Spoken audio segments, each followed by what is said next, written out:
I'm from Evansville.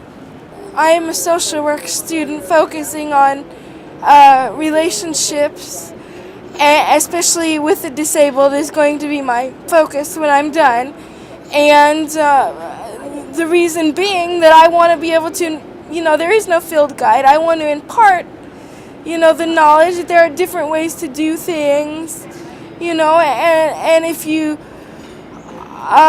don't get that support from your parents, the way that you can set it up for yourself, because everybody needs the intimacy and a relationship. They need that experience. Well, every little girl, of course, you dream of your dress, your wedding, and my parents never made anything in my life impossible. If it was something I wanted to do, we found a way to do it, and so I had the same hopes and dreams.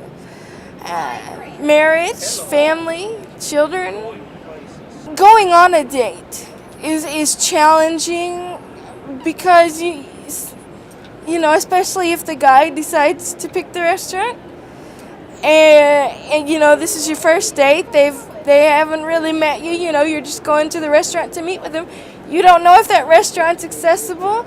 They don't know what kind of access you need. And when you do get there, I think that,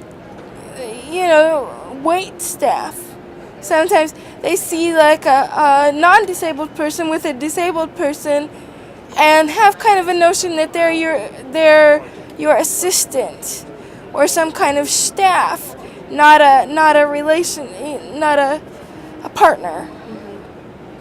I went to a restaurant, and of course, instead of assuming that was my date, they assumed that was the person that was there to take care of me. And so, kind of instead of talking to me, they talked to him, and he was like, well, I don't know, you have to ask her. This is the first time we've met. We've only talked a little bit, and I can't answer for her. It's just stigma. A lot of people have stigma about the whole relationship thing. I think they believe also that people that are disabled should stick to, quote unquote, their own kind, and I hate to put it that way, but I think that's the way that non-disabled persons kind of look at it, or would kind of say in their mind, stick with a person that's also disabled instead of being with a person that's able-bodied. And my tendency is to, because it's hard enough to take care of myself, look for somebody that's able-bodied. Not that I count out somebody that's not able-bodied. If I were to fall in love with them, then, that's, so be it.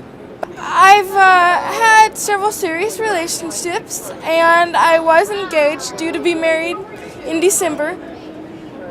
It didn't work out the way I wanted it to, but it was still a good experience, and I wouldn't trade it. So. The person that I was engaged to was my preschool sweetheart of 19 years. We've been in each other's lives on and off for those 19 years, and he came back into my life several months ago, and we looked at each other and knew we wanted to be married. But then when he saw everything that was involved, since I already have a son, it's kind of a ready-made family, so he would be stepping right into a ready-made family.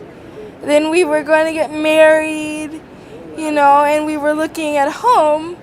I think all of the things together were just not something that he wanted to, at the time,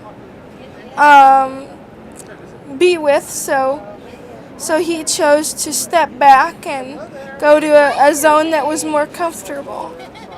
Well, I think I've learned a lot, especially being engaged, and everything. I think that I'm going to be more cautious, but I still look forward to being married.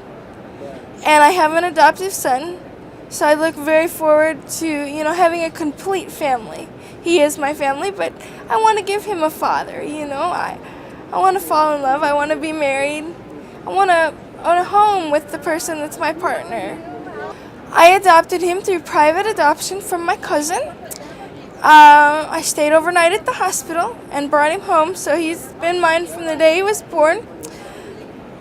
He's 4 now, 4.5. He'll be 5 in March, and it was funny. I was coming to the conference and trying to explain it to him, and I said, well, people there, they're there to speak to people with disabilities, and he says, but Mommy, you don't have one. Because he just sees me as his mom. My son and I live in our own accessible apartment, but my mom and dad live like the next stoplight away. They wouldn't let me move too far. And they're actually my grandparents, but they've raised me since the day I was born. My mother was young when I was born and couldn't take care of me because I had so many special needs. But they're there for anything I need. I'm still working with the internet dating.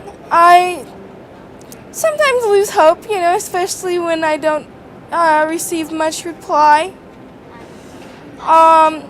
Sometimes, much to my dismay, the only way the attention seems to get there is to be on a site that's not as desirable as like Match.com or.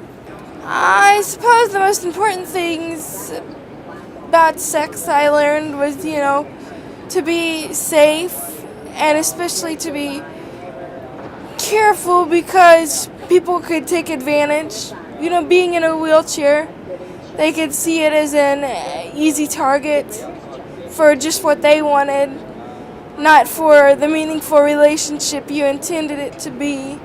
I would hope that more, not necessarily support groups, but I guess we'd call them interest groups, could be formed, or maybe have a speed dating thing focused just for people with different needs, different events, just aimed towards people that maybe don't get out as much or don't have as much confidence, give them a confidence boost and show them that it is possible to be out there and to have a real meaningful relationship